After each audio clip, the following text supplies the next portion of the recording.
샬롬. 주 안에서 사랑하는 성도님들, 그동안 평안하셨습니까? 오랫동안 주삼 교제를 통한 이 큐티 말씀 묵상을 하지 못했습니다. 개인적인 일로 인해서 진행하지 못했음을 다시 한번 말씀을 드리면서 여러분 양해의 말씀을 드리겠습니다. 오늘은 주삼 교제, 우리 성경으로는 사도행전 11장입니다. 우리 19일부터 시작된 이 말씀부터 진행을 하도록 하겠습니다. 앞에 있는 부분들은 읽고 요약하는 것으로 끝을 내고 오늘 22일 해당되는 이 본문 25절부터 30절 말씀을 중심으로 해서 함께 큐티를 진행하도록 하겠습니다. 같이 기도하겠습니다.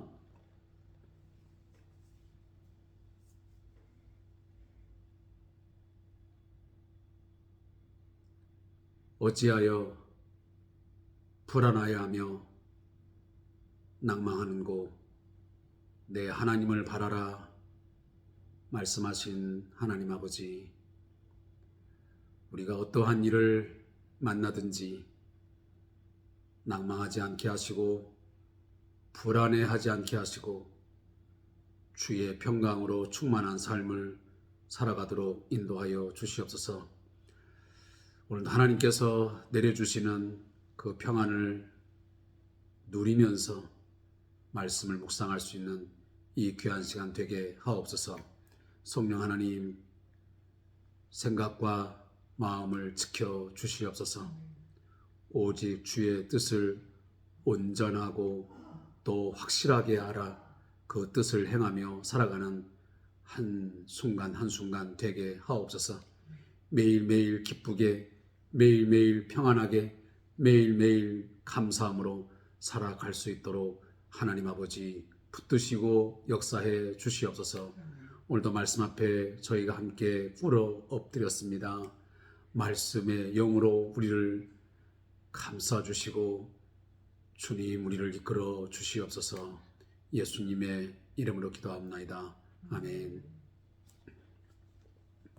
사도행전 11장 1절부터 30절까지의 말씀을 제가 좀 빠른 속도로 읽으면서 우리 내용을 파악하도록 하겠습니다. 사도행전 11장 1절부터 30절까지 말씀을 제가 읽겠습니다. 유대에 있는 사도들과 형제들이 이방인들도 하나님의 말씀을 받았다 함을 들었더니 베드로가 예루살렘에 올라갔을 때에 할례자들이 비난하여 이르되 네가 무할례자의 집에 들어가 함께 먹었다 하니 베드로가 그들에게 이 일을 차례로 설명하여 이르되 내가 욥바시에서 기도할 때에 황홀한 중에 환상을 보니 큰 보자기 같은 그릇이 내 귀에 매여 하늘로부터 내려 내 앞에까지 드리워지거늘 이것을 주목하여 보니 땅에 네발가진 것과 들 짐승과 기는 것과 공중에 나는 것들이 보이더라. 또 들으니 소리가 있어 내게 이르되 베드로야 일어나 잡아먹으라 하거늘 내가 이르되 주님 그럴 수 없나이다. 속되거나 깨끗하지 아니한 것은 결코 내 입에 들어간 일이 없나이다 하니 또 하늘로부터 두 번째 소리 있어 내게 이르되 하나님이 깨끗하게 하신 것을 내가 속되다고 하지 말라 하더라. 이런 일이 3번 있은 후에 모든 것이 다시 하늘로 끌려 올라가더라. 마침 3사람이 내가 유숙한 집 앞에 서 있으니 가이사라에서 내게로 보낸 사람이라. 성령이 내게 명하사 아무 의심하지 말고 함께 가라 하시매 이 6 형제도 나와 함께 가서 그 사람의 집에 들어가니 그가 우리에게 말하기를 천사가 내 집에 서서 말하되 내가 사람을 욥바에 보내어 베드로라 하는 시몬을 청하라. 그가 너와 내 온 집이 구원받을 말씀을 내게 이르리라 함을 보았다 하거늘 내가 말을 시작할 때에 성령이 그들에게 임하시기를 처음 우리에게 하신 것 같이 하는지라. 내가 주의 말씀에 요한은 물로 세례를 베풀었으나 너희는 성령으로 세례를 받으리라 하신 것이 생각났노라. 그런즉 하나님이 우리가 주 예수 그리스도를 믿을 때에 주신 것과 같은 선물을 그들에게도 주셨으니 내가 누구이기에 하나님을 능히 맡겠느냐 하더라. 그들이 이 말을 듣고 잠잠하여 하나님께 영광을 돌리되 그러면 하나님께서 이방인에게도 생명 없는 회개를 주셨도다 하니라. 그때에 스데반의 일로 일어난 환란으로 말미암아 흩어진 자들이 베니게와 구브로와 안디옥까지 이르러 유대인에게만 말씀을 전하는데 그 중에 구브로와 구레네 몇 사람이 안디옥에 이르러 헬라인에게도 말하여 주 예수를 전파하니 주의 손이 그들과 함께 하심에 수많은 사람들이 믿고 주께 돌아오더라. 예루살렘 교회가 이 사람들의 소문을 듣고 바나바를 안디옥까지 보내니 그가 이르러 하나님의 은혜를 보고 기뻐하여 모든 사람에게 굳건한 마음으로 주와 함께 머물러 있으라 권하니 바나바는 착한 사람이요 성령과 믿음이 충만한 사람이라. 이에 큰 무리가 죽게 더하여 지더라. 바나바가 사울을 찾으러 다소에 가서 만남에 안디옥에 데리고 와서 둘이 교회에 1년간 모여 있어 큰 무리를 가르쳤고 저자들이 안디옥에서 비로소 그리스도인이라 일컬음을 받게 되었더라. 그때에 선자들이 예루살렘에서 안디옥에 이르니 그 중에 아가보라 하는 한 사람이 일어나 성령으로 말하되 천하의 큰 흉년이 들리라 하더니 클라우디오 때에 그렇게 되니라. 저자들이 각각 그 힘대로 유대에 사는 형제들에게 부조를 보내기로 작정하고 이를 실행하여 바나바와 사울의 손으로 장로들에게 보내니라. 아멘.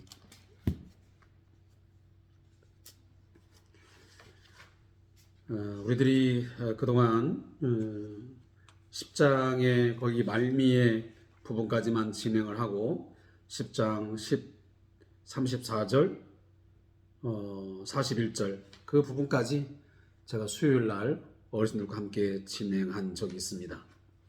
그리고 나서 제가 이 10장 42절부터 오늘 본문까지 내용을 그동안 함께 하지 못했습니다. 먼저 간단하게 말씀을 드리면 10장 42절에서 48절까지의 말씀의 제목은 같은 믿음이다 라는 제목의 메시지입니다. 물론 제가 좀 더 뒤에 가서 말씀드리겠지만 하나님께로부터 구원의 복음을 받아 하나님의 구원을 경험하고 하나님의 그 언약 백성이 되어지는 것은 유대인이든 이방인이든 전혀 다를 바가 없다는 것입니다. 하나님의 구원을 얻음에 있어서 하나님의 그 언약의 축복을 받음에 있어서 전혀 차별됨이 없이 모두가 다 같은 믿음으로 성령을 받고 같은 믿음으로 구원을 얻어 그가 하나님의 백성이 된 줄로 믿습니다. 바로 그 내용을 함께 우리가 나누도록 하기 위해서 바로 10장 42절에서 48절의 말씀이 나오고 있습니다. 그리고 11장에 들어오면 금방 읽었지만 1절부터 9절까지의 제목은 할례자들의 비난입니다. 자, 이 본문을 잠깐 제가 요약한 내용을 들려드리면 예루살렘에 있는 유대인들이 베드로가 무할례자들과 함께 식탁 교제를 나눈 것에 대해서 비난을 합니다. 이에 베드로는 자신이 보았던 그 환상의 이야기를 다시 한번 구체적으로 그들에게 들려주고 있습니다. 그가 기도할 때에 온갖 짐승이 담긴 또 새가 담긴 그런 그릇이 내려왔고 그리고 그것을 잡아 먹으라는 음성을 들었다고 구체적으로 말합니다. 그때에 베드로는 이렇게 대답했습니다. 내가 어떻게 깨끗하지 못한 것을 먹겠습니까? 난 속되거나 깨끗하지 아니한 것은 결코 내 입에 들어간 일도 없고 앞으로도 그럴 것입니다 라고 답을 하자 하나님께서 말씀하시기를 내가 깨끗하게 한 것을 네가 왜 이렇다 저렇다 말하느냐. 내가 깨끗하게 하고 이것을 속되게 하는 것은 내 권한이고 내가 하는 일이지 네가 그것을 속되다 깨끗하다 할 권한이 있다 없다? 없다. 그러니 내가 그것을 깨끗하다라고 정하고 내가 너한테 먹으라고 했으니 그걸 먹는 것은 그건 당연한 것이고 너의 책임이다. 이 내용을 우리가 이미 다 나누었습니다. 그러나 여기 나오는 음식은 단순히 우리가 눈에 보이는 음식이 아니고 그것은 당시에 속되고 더럽게 여겼던, 지옥에 뗄감 정도로 여겼던 바로 이방인들조차도 하나님께 속한 깨끗하고 거룩한 바로 백성으로서 하나님께서 받아주신다고 하는 것을 의미하기 위한 하나의 상징적 그림이었습니다. 영상이었습니다. 자, 바로 이 베드로는 그 이야기를 하고 있는 것입니다. 너희들이 지금 무할례자들, 다시 이방인들과 함께 내가 지금 음식을 먹고 교제했다고 해서 나를 비난하고 있는데 어떻게 유대인이 되어서 할례자가 되어서 그렇게 할 수 있냐라고 나를 지금 비난하고 나를 욕하고 있는데 내가 그거 한 것 내 마음대로 한 것이 아니다. 너희들이 섬기고 있는 아브라함의 하나님, 이삭의 하나님, 야곱의 하나님이 나에게 이것은 깨끗하니 이것은 절대로 속된 것이 아니니 내가 먹으라고 해서 먹은 것이다 라고 항변을 하는 것입니다. 다시 말하면 변론을 하는 것이죠. 자, 그 이야기가 바로 11장 1절부터 9절까지의 말씀의 내용이었습니다. 그래서 다시 한번 제가 말씀드리지만 이방인조차도 인간은 그들을 차별화하여 하나님의 언약 백성으로서 받아들일 수 없는 그런 존재로 치부하고 버렸지만 하나님은 그 구원의 범주, 그 카테고리 안에 그들을 포함하고 있고 그들을 기꺼이 받아주신다고 하는 그런 말씀을 하고 있는 것입니다. 자, 이런 것들은 제가 이미 여러분들에게 나눈 이야기지만 우리가 우리의 눈으로 어떤 사람에 대해서 구원을 받을 수 있는 사람이다? 아니다. 이 사람은 아무리 봐도 절대로 예수 믿을 사람이 아니다. 구원받을 사람이 맞다? 아니다. 이렇게 판단하거나 내가 결정을 하는 것은 이건 월권이라는 겁니다. 그건 하나님의 권한에 속한 것이지 내가 주권자는 아니라는 것입니다. 우리들은 그 누구라도 남녀노소 그리고 인종과 문화를 초월하여 모든 사람들에게 우리는 복음을 증거하고 그들에게도 반드시 하나님께서 주시는 그 구원의 복음, 예수 그리스도의 그 십자가의 그 죽으심과 부활의 복음이 증거되게 되면 그들도 같은 믿음으로 믿음의 조상이 되어지는 아브라함의 자손이 될 수 있다. 그러면 약속의 자녀가 될 수 있다라는 사실을 우리가 결코 의심하지 말고 믿어야 될 줄로 믿습니다. 자, 그 이야기를 하고요. 그리고 11장 10절부터 16절까지의 말씀의 내용은 구원받을 말씀입니다. 자, 여기 내용도 베드로가 계속해서 가이사랴에서 있었던 일을 설명합니다. 자, 이게 뭐냐면 우리가 한 대로 가이사랴에서 이 고넬료라고 하는 로마의 그 백부장이 이제 욥바에 있는 베드로를 청하여 하나님의 말씀을 듣기를 간구합니다. 그래서 사람을 보내어서 욥바에 있는 베드로를 데리고 오지요. 그리고 고넬료는 자기의 가족들과 친척들을 모아놓고 말씀을 받기를 준비하고 기다리고 있습니다. 그러다가 베드로가 도착하니 그 앞에 가서 꿇어 엎드려서 우리가 하나님의 말씀을 듣기 위해서 이미 다 준비가 되었습니다. 당신의 메시지는 곧 하나님의 말씀입니다 하고 겸손히 엎드렸던 것을 이미 우리가 앞에서 보았습니다. 그래서 우리가 말씀을 받는 가장 기본적이고 근본적인 태도는 뭐야 되냐면 항상 겸손한 자세가 되어야 된다. 누구의 입을 통해서 어떤 메시지가 나오든지 간에 이것은 사람의 말이 아닌 하나님의 말씀이 저 목회자를 통해서 저 사람의 입을 통해서 내게 말씀하신다라고 믿으면 하나님께서는 그 누구든지 그 통로를 통해서 내게 말씀하심으로 그 말씀이 내 안에서 역사하여 얼마든지 내 마음을 변화시키고 내 생각을 변화시켜서 우리로 하여금 새로운 삶의 자리로 하나님의 거룩한 백성다운 삶을 살아갈 수 있는 그런 거룩한 삶의 자리로 우리를 이끌어 준 줄 믿습니다. 제가 주일날도 이미 말씀을 드렸습니다. 여호와를 경외하는 자 누구냐? 여호와를 경외하고 여호와를 신뢰하고 여호와 앞에 겸손히 엎드려 그의 인도하심을 구하는 자에게는 하나님이 말씀하신 대로 그가 해야 되는 일, 그가 마땅히 가야 할 길을 하나님이 가르쳐 보여주시는 것입니다. 우리가 그러지 못하기 때문에 우리는 늘 방황하고 있고 뭔가 갈팡질팡하는 삶을 살아가는 것입니다. 우리가 정말 집중해서 정말 정확하게 우리가 포커스를 맞추고 어떻게 보면 주파수를 잘 맞춘다면 얼마든지 과거 아브라함이 아니면 바울이 아니면 다윗이 하나님께로부터 말씀을 받고 그의 말씀을 따라 살아감으로 물론 많은 어려움들이 있지만 결국은 그들에게 좋은 열매가 있는 것처럼 우리도 그러한 삶의 자리로 나가게 될 줄로 믿습니다. 어제나 오늘이나 영원토록 하나님은 변함없이 동일하게 역사하시기 때문입니다.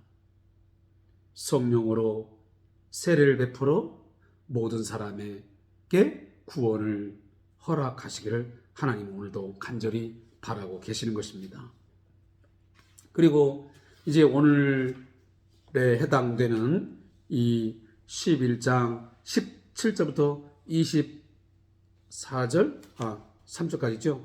자, 17절부터 24절까지 말씀은 헬라인에게도 전하는 복음입니다.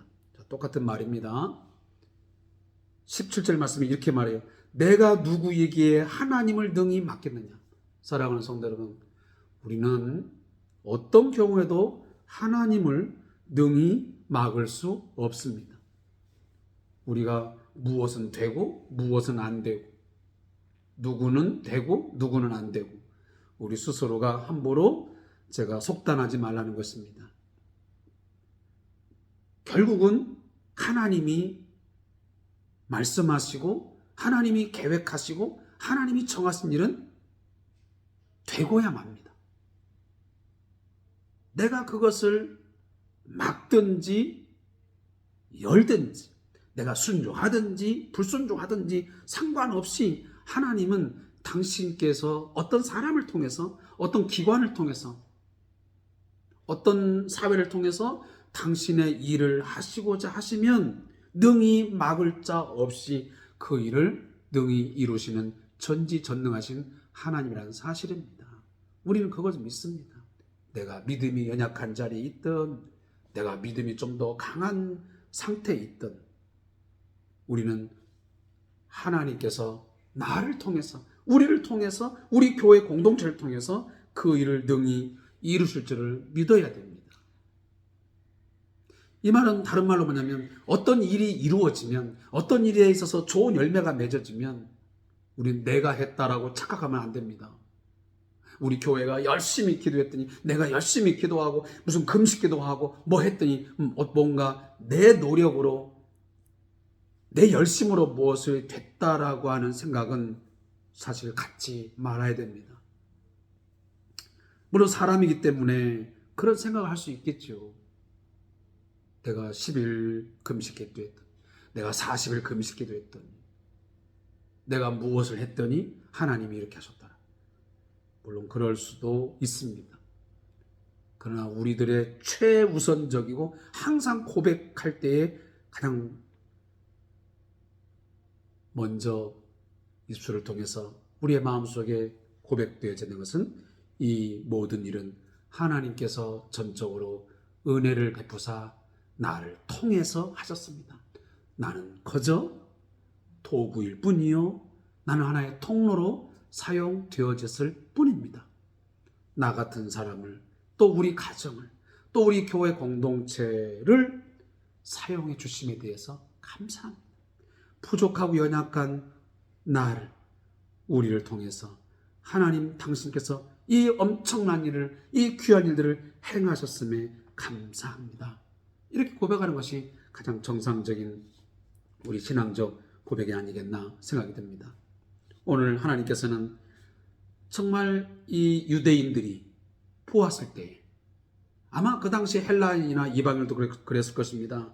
어떻게 우리에게 하나님의 구원이, 생명 얻는 회개가 베풀어질까? 우리는 결코 아브라함의 자손들이 누리는 그 구원의 복을 우리는 누릴 수 없을 거야 라고 생각했을지도 모릅니다. 그러나 오늘도 우리가 본문을 계속 봤지만 21절 보니까 주의 손이 그들과 함께 하심에 수많은 사람들이 믿고 주께 돌아오더라 그랬습니다. 예루살렘의 그 교회뿐만 아니고 예루살렘을 벗어나 유대와 사마리아와, 그리고 여기 본문에 있는 대로 베니게, 구브로, 안디옥까지 이르러서 많은 수많은 사람들이 예수 그리스도에 대해서 배우고 그 메시지를 듣고 예수가 하나님의 아들이시요, 예수가 생명의 주이시요, 예수가 하늘 보좌, 하나님 보좌 우편 앉아 계셔서 우리에게 성령을 주셨다는 이 메시지를 받고 누림을 통해서 많은 사람들이 믿고 주께로 돌아오는 역사가 나타나게 된 것입니다. 여러분, 이 사실은 지금도 여전히 우리 안에 이루어지고 있습니다. 그리고 오늘 본문에 해당되는 11장 25절부터 3절 말씀은 예루살렘을 도운 안디옥입니다. 이미 우리가 앞에서 배웠습니다. 한때는 예루살렘 교회가 엄청난 어려움에 처했었습니다. 심각한 기근, 어려움 속에서 신앙생활하고 삶을 살아갔죠. 그때에 누가 도왔습니까? 많은 이웃들이 도와서 예루살렘 교회가 다시 일어날 수 있었습니다. 근데 지금 제가 좀 표현이 잘못됐습니다. 한동안은 이 이방의 지역 사람들이 어려움을 당할 때 예루살렘 교회가 그 일을 감당했었습니다. 근데 지금은 그 상황이 바뀌었습니다. 지금은 예루살렘 교회가 여기 보면 나오지만 큰 흉년이 들어가지고 많은 어려움에 처하게 됐습니다. 그때에 우리가 뒤에 가서 또 배우겠지만 바로 이 안디옥 교회가 이 안디옥 교회를 중심으로 해서 예루살렘 교회를 돕게 되는, 그래서 이 바나바와 사울 편에 이 부족 헌금을 보내어서 예루살렘 교회에 도움을 주는 그런 일이 있게 되었습니다. 사랑하는 성도 여러분, 그런 것입니다. 사람이 항상 도움만을 받는 것도 아니요, 사람이 도움을 주고만 사는 것도 아닙니다. 어떤 때는 내가 도움을 주면서 살 때도 있고요, 또 사람이 상황이 바뀌어서 형편이 바뀌어서 때는 도움을 받아야 할 때가 있습니다. 그래서 우리는 도움을 받을 때에도 감사하고요, 내가 누군가에게 도움을 줄 때에도 우리는 기꺼이 감사해야 됩니다. 사실 그런 거 보면 너무 거절하는 것도 그렇게 좋은 것 같지는 않아요. 정말 상대방이 정말 주의 이름으로, 정말 주님의 사랑으로 그 사람을 위하여 기꺼이 손을 내밀어서 뭔가 도울 때는 그것 또한 우리가 하나님께서 내게 공급하심으로 믿고 감사하고, 내가 또한 어떤 형편에 처했을 때에 너 더 나은 상황이 되면 나도 기꺼이 또한 그 사랑의 물을 또 밑으로 흘려 내려보내는 그런 역할을 우리가 항상 할 준비를 하고 살아야 되는 것 같아요. 오늘 본문에서 그랬어요. 이방 교회가 한동안은 도움을 받았지만 이제는 이방 이 교회가 예루살렘 교회를 돕는 그런 역할을 하고 있는 것이 오늘 본문의 내용입니다. 자, 그런 내용들을 우리가 함께 묵상을 했습니다. 자, 저자의 묵상을 읽고 제가 오늘 큐티 마치겠습니다. 자, 고난과 어려움은 참된 믿음을 드러냅니다. 나의 믿음이 참된 믿음인지는 고난의 과정을 통과할 때 드러납니다. 글라우디우스, 우리가 보통 클라우디우스라고 하는데 황제 시절에 흉년이 지속된 바가 있습니다. 우리가 그 과거의 역사적으로 보면 바로 이 그 황제 시절에 이 예루살렘에 큰 흉년이 일어나서 엄청난 어려움에 빠졌다고 하는 것이 역사적 기록에 남아 있습니다. 햇빛과 비가 의인과 악인에게 골고루 주어지는 것처럼 고난과 어려움 역시 누구에게나 닥칠 수 있습니다. 이때 참된 믿음의 사람은 불신앙의 사람과는 다르게 반응합니다. 믿음의 사람은 그 순간에도 하나님께 감사합니다. 사람은 이가 아프면 너무나 고통스러워서 신체의 다른 부분이 건강하다는 사실을 잠시 잊어버립니다. 이처럼 불신의 사람은 어려움이 닥치면 불평하고 원망하며 심지어 절망하기까지 합니다. 하지만 믿음의 사람은 그 순간에 더 큰 어려움을 겪는 자들을 생각하고 도움의 손길을 내밉니다. 안디옥 교회는 박해를 받는 가운데 흉년을 맞이한 예루살렘 교회를 생각했습니다. 그리고 할 수 있는 만큼 도왔습니다. 하나님 우리에게 없는 것으로 도우라 하시지 않습니다. 우리에게 있는 것으로 나눌 수 있는 것이 사랑입니다. 자, 여기 있는 무릎기도를 한번 읽어보겠습니다. 고난을 통해서도 뜻을 이루시는 하나님, 어려운 일을 당할 때 다른 사람의 아픔을 먼저 돌아볼 수 있는 눈을 허락하여 주옵소서. 예수님의 이름으로 기도합니다. 아멘. 하나님 아버지, 오늘 하루도 저희들을 눈동자같이 지켜주시고 보호해 주셔서 감사합니다. 저희 오늘도 정다운 요양원의 우리 어르신들과 저희 선생님들, 또 우리 온 가족들, 또 우리 보호자들 한 분 한 분 그 걸음걸음마다 주님 동행해 주시고 함께 해 주셔서 무사하게 하루를 마무리하게 하시니 감사합니다. 오늘 밤사이에도 안전하게 하시고 평안하고 또 안전한 그런 쉼의 시간을 맞이하게 하여 주시옵소서. 우리 어르신들과 저희들이 늘 같은 믿음, 같은 마음, 같은 뜻을 가지고 하나님을 잘 섬기고 서로를 잘 섬길 수 있는 아름다운 믿음의 저희 요양원 되게 하여 주시옵소서. 어려운 중에 힘겨운 중에 또한 고통하고 있는 우리의 어르신도 있습니다. 하나님께서 그 마음을 위로해 주시고 또 혹시라도 신체적으로 어렵고 또 아픈 곳이 있습니다.